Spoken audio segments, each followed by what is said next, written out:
بسم اللہ الرحمن الرحیم۔ ام المومنین حضرت زینب بنت خزیمہ رضی اللہ عنہا۔ آپ رضی اللہ عنہا کا نام زینب ہے اور لقب ام المساکین ہے۔ آپ کے والد محترم کا نام خزیمہ ہے۔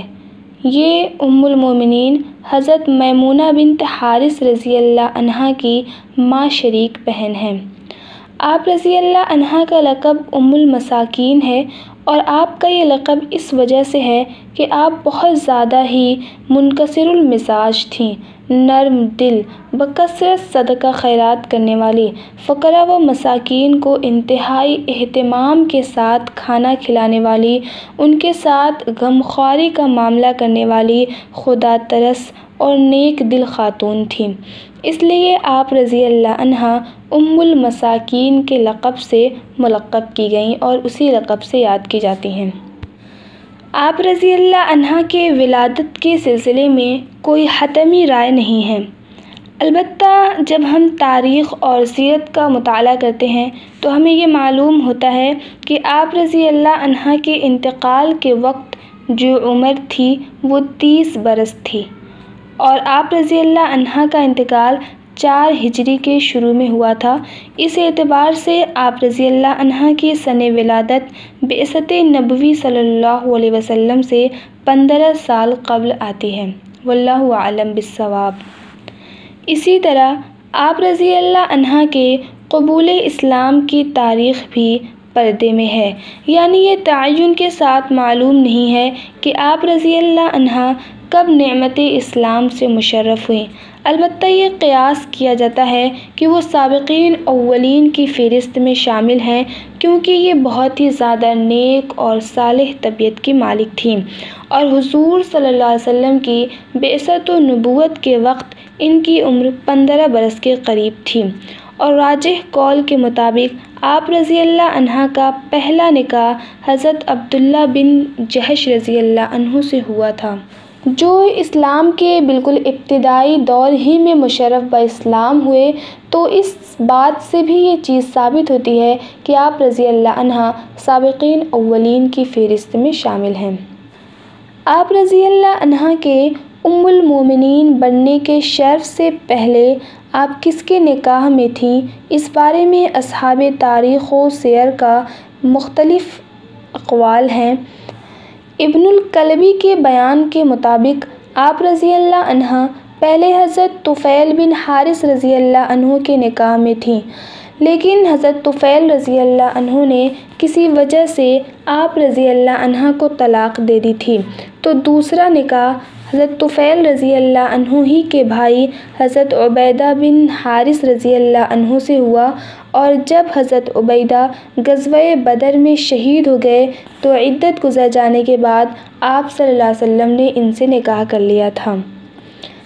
ایک دوسری اور صحیح اور راجح رائے یہ ہے، جسے جمہور مورخین نے اختیار کیا ہے، کہ پہلے آپ رضی اللہ عنہا حضرت عبداللہ بن جحش رضی اللہ عنہ کے نکاح میں تھیں، اور غزوہ احد میں جب آپ رضی اللہ عنہ کی شہادت ہو گئی تو عدت کے گزر جانے کے بعد حضور صلی اللہ علیہ وسلم نے اپنی زوجیت میں لے کر ام المومنین بننے کے شرف سے مشرف فرمایا۔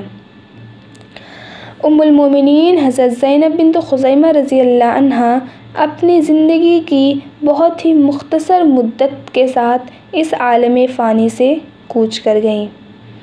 حضور صلی اللہ علیہ وسلم کی زوجیت میں رہ کر شرف صحبت سے مستفید ہونے کا انہیں انتہائی ہی قلیل زمانہ نصیب ہوا، چنانچہ ایک قول کے مطابق کل 8 مہینے وہ آپ صلی اللہ علیہ وسلم کی صحبت بابرکت سے فیضیاب ہو سکیں۔ ایک دوسرا قول یہ ہے کہ صرف 2 یا 3 مہینے کی مدت ہی میں آپ رضی اللہ عنہا کو معیت نبوی نصیب ہوئی اور پھر وفات پا کر عالم جاودانی کو سدھار گئیں۔ انا للہ و انا الیہ راجعون۔ حضور صلی اللہ علیہ وسلم نے بذات خود آپ رضی اللہ عنہا کی نماز جنازہ پڑھائی اور بقیع کے قبرستان میں دفن کیا۔ ام المومنین حضرت خدیجہ رضی اللہ عنہا کے بعد آپ صلی اللہ علیہ وسلم کی حیات طیبہ میں وفات پانے والی صرف یہی زوجہ مطہرہ ہیں۔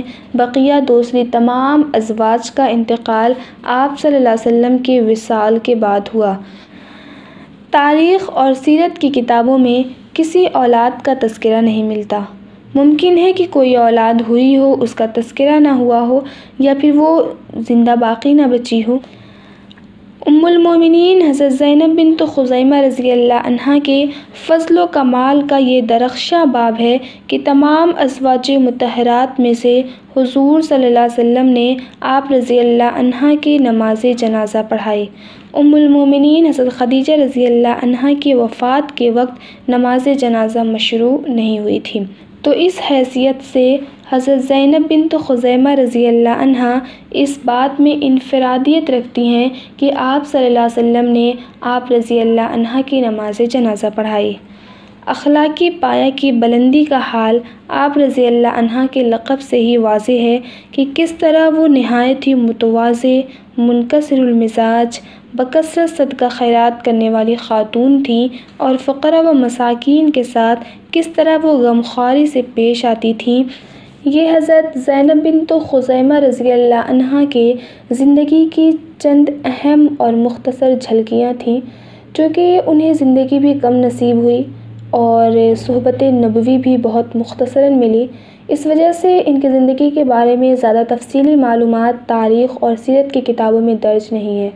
اللہ تعالیٰ ان کے درجات کو بلند فرمائے، ان جنت میں اعلیٰ مقام نصیب فرمائے، اور ہمیں آپ رضی اللہ عنہا جیسی صفات کا حامل بنائے۔ آمین۔ وجزاکم اللہ خیرا کثیرا۔